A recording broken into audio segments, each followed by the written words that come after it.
ஒரு நல்ல யாருக்கும் தெரியாத ஒரு கோயில், ஒரு நல்ல கோயில் ஒன்று நீங்கள் சஜஸ்ட் பண்ண முடியுமா? ஓ ஓ தேவகோட்டையில் சட்டிச்சாமி சித்தர் கோயில் அப்படின்னு ஒரு கோயில் இருக்கு. கிட்டத்தட்ட 150 ஆண்டுகளுக்கு முன்னால் ஒரு சித்தர் அங்கே சமாதியானார். சட்டிச்சாமி என்ற சித்தருக்கு 2-3 இடத்திலே சமாதிகள் உண்டு. சித்தர்கள் அந்த மாதிரி சமாதியில் இருப்பார்கள். 21 நாள் எந்திரிச்சிருவாங்க. இந்த சித்தருடைய கோயில் அங்கே தேவகோட்டையிலே PLS ரோடு, பானாளானா ரோடு, அந்த ரோட்டிலே இருக்கிறது. அங்கே சட்டிச்சாமி சித்தருடைய சமாதி இருக்கிறது. பல பெருமக்கள் வருகிறார்கள், தியானம் பண்ணுகிறார்கள். அமைதியான கோயில், சுற்றிலும் மரங்கள், நிம்மதியாக இருக்கலாம்.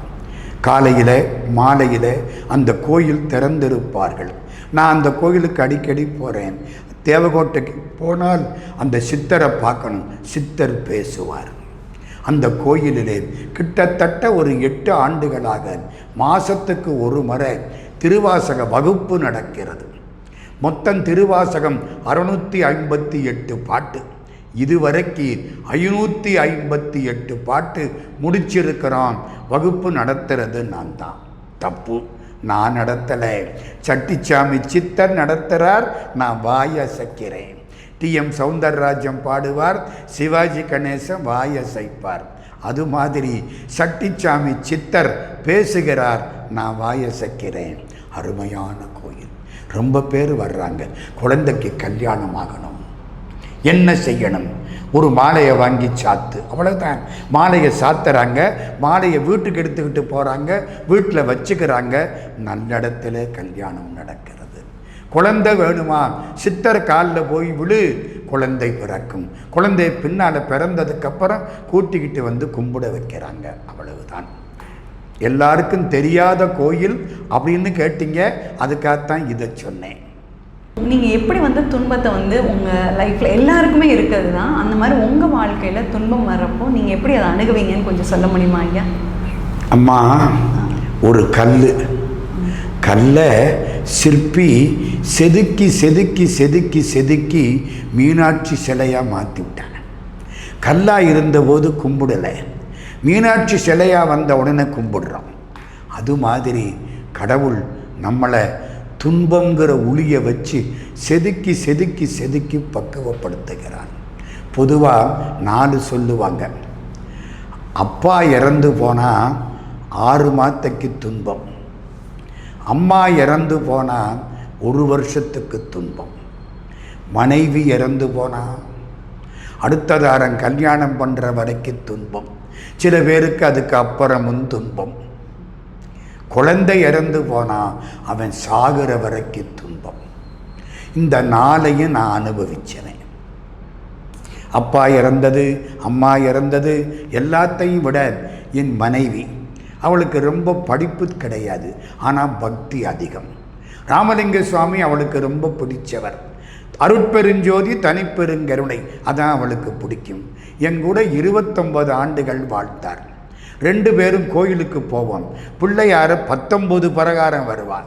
ஏம்மா 19 பிரகாரம் சுத்திரியே, என்ன பிரார்த்தனை? சொல்ல மாட்டேன். இறக்கிறதுக்கு ஒரு நாள் முன்னால் சாயந்தரம் என்கிட்ட சொல்கிறார், நான் ஏன் 19 முறை சுத்தினேன் தெரியுமா? ஏன்? உங்களுக்கு முன்னால் நான் இறந்து போயிடணும். மறுநாளைக்கே அது நடந்து விட்டது. எப்படி இருக்கும்? சரி, மனைவி இறந்த துக்கம். அதிலேருந்து 10 வருஷம் ஆச்சு.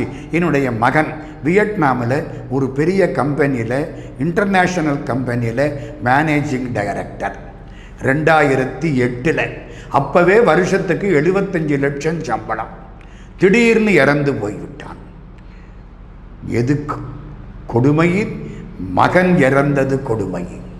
ராவணன் சொல்லுவான், இந்திரஜித்து இறந்த பொழுது நான் இறந்து நீ சொல்ல வேண்டி இருக்க, நீ இறந்து நான் சொல்றாப்புல வச்சிட்டியே, எனக்கு நீ செய்யத்தக்க கடனெல்லாம் ஏங்கி ஏங்கி நினக்கு உனக்கு யான் செய்யலானேன், என்னின் யார் உலகத்துள்ளார்.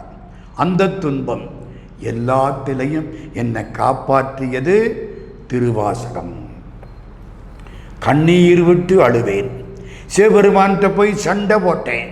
ஏன்யா இந்த பாடுபடுத்துறேன், அடிக்கிறியே, அடித்ததை தாங்க முடியலையே, அடித்தது போதும் அணைத்திடல் வேண்டும், அம்மையப்பா இனி ஆற்றேன். வள்ளற் பெருமான் அழுதார். என்னுடைய துன்பங்களில் எனக்கு மற்றதெல்லாம் துன்பம் இல்லை. பணம் போச்சு, காசு போச்சு, வேலை, அதை பற்றியெல்லாம் கவலையே கிடையாது. இறந்தால் மட்டும் திருப்பி கொண்டாட முடியாது. பணம் போச்சுன்னா சம்பாதிக்கலாம், இறந்தால் வராது. அவ்வளவு கஷ்டம். யார் காப்பாற்றினார்? சிவபுராணம், சிவபெருமானும் மாணிக்க வாசகர் திருவாசகமும் என்னை காப்பாற்றின. திருவாசகம் படிக்கிற பொழுது எல்லா நினைப்பும் வரும், அழுக வரும். திருவாசகத்தினால அழுக வரல, என் மனைவியை நினச்சேன், என் பையனை நினச்சேன், அழுக வரும். அப்புறம் அது மறந்துடும். மாணிக்க வாசகர் தான் நிற்பார். இப்போ சிவபெருமானை நினச்சி கண்ணீர் வரும். இதெல்லாம் சொந்த அனுபவங்கள், யார்கிட்டையும் சொல்கிறதில்லை. இன்னைக்கு மனசை திறந்து சொல்லியாச்சு. யார் காப்பாற்றினார்? தமிழும் சிவபெருமானும் காப்பாற்றினார்கள். எல்லா துன்பங்களிலே இருந்தும் காப்பாற்றியவர் இறைவன். வேற யாரும் காப்பாற்ற முடியாது.